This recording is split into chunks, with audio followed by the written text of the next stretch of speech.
নমস্কার। দেখতে দেখতে একটি বছর আমরা পার করে যাই এবং ঠিক সেই সময় আমাদের মনে আসে পরবর্তী বছরটি কিরকম ভাবে যাবে। অর্থনৈতিক, সামাজিক,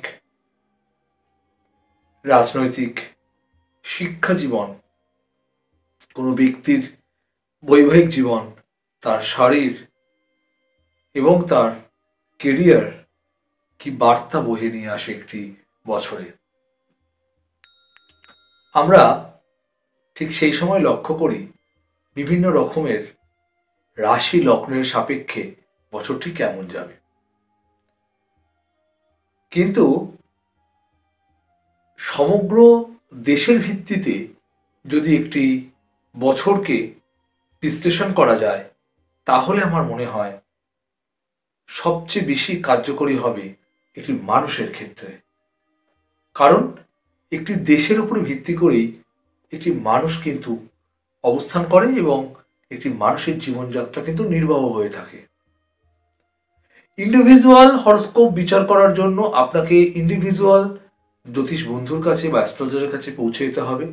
আপনার একটা নির্দিষ্ট জন্মছক আছে, সেই জন্মছকের সাপেক্ষে 2025 কীরকম যাবে তিনি ওভারঅল আপনার নির্দিষ্ট মেটাল হরোস্কোপ যাচাই করে বলবে।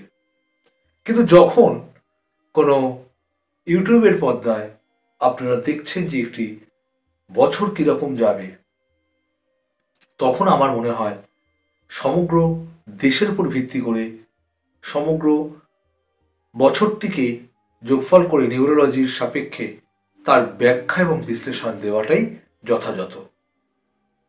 তো আমি শ্রী তপন দত্ত 2025 সাল কীরকম যাবে সংখ্যাতত্ত্বের বিচারে তা নিয়ে আজকে আলোচনা করব। 2025 অর্থাৎ 2025 যোগ করলে টোটাল সংখ্যা আসে 2 2 4 4 আর 5 9।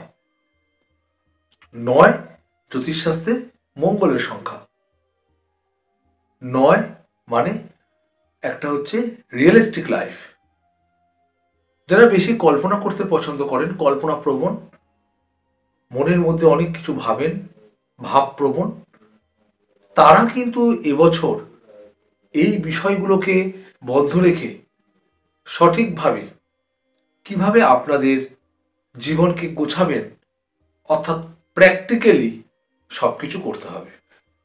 মঙ্গল মানে কোনো কিছু ওপর ওপর নয়, মঙ্গল মানে হচ্ছে ট্রেন্ড যে মঙ্গল। একজন আর্মির হাতে বন্দুক আর একজন নর্মাল ব্যক্তির হাতে বন্দুক যদি দেওয়া হয়, দুটোর ক্ষেত্রে কিন্তু অনেক গন্ডগোল হয়ে যাবে। একজনের ট্রেন্ড মঙ্গল আর একজনের আনট্রেন্ড মঙ্গল। তো ঠিক সেই রকমই 2025 সালটিকে এমনভাবে আমাদেরকে ব্যবহার করতে হবে, এমনভাবে আমাদের কোনো বিষয়ে ট্রেন্ড হতে হবে যার মধ্য দিয়ে আমরা কিন্তু সঠিকভাবে এগিয়ে যেতে পারি। যদি আনট্রেন্ডভাবে আমরা কোনো বিষয়বস্তুকে কাজে লাগাই, আমরা যা এতদিন পর্যন্ত কাজে লাগিয়ে এসেছি, সেক্ষেত্রে কিন্তু একটা প্রচণ্ড পরিমাণে সমাজ জীবনে তথা ব্যক্তি জীবনে সমস্যা তৈরি করবে সমস্ত রাশির জাতক, সমস্ত লগ্নের জাতক এবং জাতিকার উপরে। অতএব আমি কি করছি তার সঠিক ভাবনা চিন্তা, তার সঠিক পরিকল্পনা, তার সঠিক রূপরেখা তৈরি করে আমাদের কিন্তু অগ্রসর হতে হবে 2025-এ। 2025 মঙ্গলের বছর। মঙ্গল মানে ফায়ার, মঙ্গল মানে রাগ, মঙ্গল মানে তেজ, মঙ্গল মানে কিছু কমেন্ট দেওয়া, মঙ্গল মানে কিছু নতুনত্বের সৃষ্টি হওয়া। 2025 আমরা দেখতে পাচ্ছি একটা গ্লোবালি নতুন কিছু পাওয়ার বছর। পৃথিবীতে অনেক নতুন নতুন জিনিসের উদ্ভব হবে। আমরা বেশ কিছু জিনিস পেতে চলেছি সমগ্র পৃথিবীর বুকে থেকে, যা সমগ্র রাশি লগ্নের মানুষদেরই কিন্তু একটা সুবিধা তৈরি হবে। কিন্তু 2025-এ আমাদের খুব সাবধানে জীবনযাত্রাকে অগ্রসর হতে হবে। কোনো কিছু হঠকারী সিদ্ধান্ত, সমস্ত কিছু তাড়াতাড়ি কমপ্লিট করে নেব, রিয়েলিস্টিকভাবে জীবনযাপন চালিয়ে যাব, তা করলে কিন্তু হবে না। সেক্ষেত্রে এই মঙ্গল দঙ্গলে পরিণত হবে। অতএব এই বছরের একটা সমগ্র রূপরেখা আমি কিন্তু বারবার করে বলছি, সমগ্র রাশি লগ্নের জাতক জাতিকাদের ব্যবহার করতে হবে এবং ভাবপ্রবণতা, কল্পনা প্রবণতাকে ত্যাগ করে রিয়েলিস্টিক জীবনযাপন কিন্তু পালন করতে হবে। কারণ মঙ্গল বস্তু বাচক একটা গ্রহ।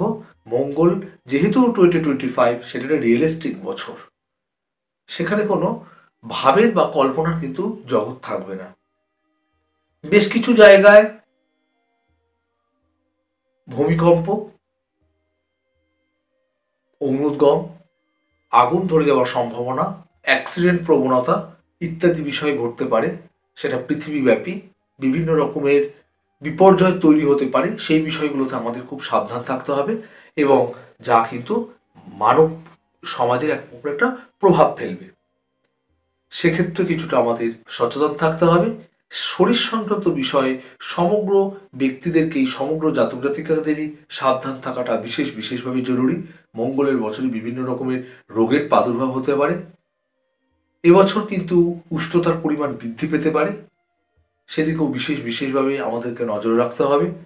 গাছ কাটা বন্ধ করতে হবে। বেশি পরিমাণে আমাদের কিন্তু বস্তুর যেহেতু বছর, গাছের পরিমাণকে বাড়াতে হবে এবং রিয়েলিস্টিক জীবন ব্যবহার করতে গিয়ে আমরা বিভিন্ন রকমভাবে যে প্রকৃতির ওপরে বিরূপ অত্যাচার চালিয়ে যাচ্ছি তা কিন্তু বন্ধ করতে হবে। মঙ্গলের বছরে বিভিন্ন রকম শস্যের ওপরে কিন্তু প্রভাব পড়বে। সেই শস্যের উত্তরোত্তর দাম বৃদ্ধি পেতে পারে, সেই দিকেও কিন্তু নজর রাখতে হবে। বিভিন্ন রকম খনিজ দ্রব্যকে নিয়ে যারা কাজ করছেন তাদের জন্য এই বছরটা খুবই ভালো, তাদের জন্য এই বছরটি খুব কার্যকরী। মঙ্গলের বছরে কিন্তু বহু রকমভাবে মানুষের মৃত্যু ঘটবে, কোনো রকম নতুন রোগের প্রাদুর্ভাবও ঘটতে পারে। সে বিষয়ে যথেষ্ট পরিমাণে কিন্তু সচেতন থাকতে হবে। সর্বোপরি একটা কথা বলবো, সকল সমাজের সকল বস্তুকে সঠিকভাবে আশ্রয় করে আমাদের কিন্তু 2025কে এগিয়ে নিয়ে যেতে হবে। 2025 এমনই একটি বছর যেখানে গ্লোবালি আমরা কিছু একটা পাবো বা পাওয়ার আশায় কিন্তু আমাদেরকে ওয়েট করতে হবে। যদি ভিডিওটি ভালো লেগে থাকে অবশ্যই লাইক করুন। যারা জ্যোতিষ বিষয়ে শুনতে আগ্রহী তাদেরকে অবশ্যই বেশি করে শেয়ার করুন। আর আপনারা আরও কি জানতে চান সেই বিষয়ে আমাকে কমেন্ট বক্সে কমেন্ট করতেও ভুলবেন না। ইউটিউবে গিয়ে অ্যাস্ট্রোলজার তপন দত্ত সার্চ করে সাবস্ক্রাইব বাটন প্রেস করুন এবং সমস্ত ভিডিওর প্রথম নোটিফিকেশান পেতে আপনি অবশ্যই সাইডে থাকা বেল আইকন প্রেস করুন এবং অল বাটনে প্রেস করে রাখুন। তাহলে আমার সমস্ত ভিডিও আপনি সবার প্রথমে পাবেন এবং এনজয় করুন।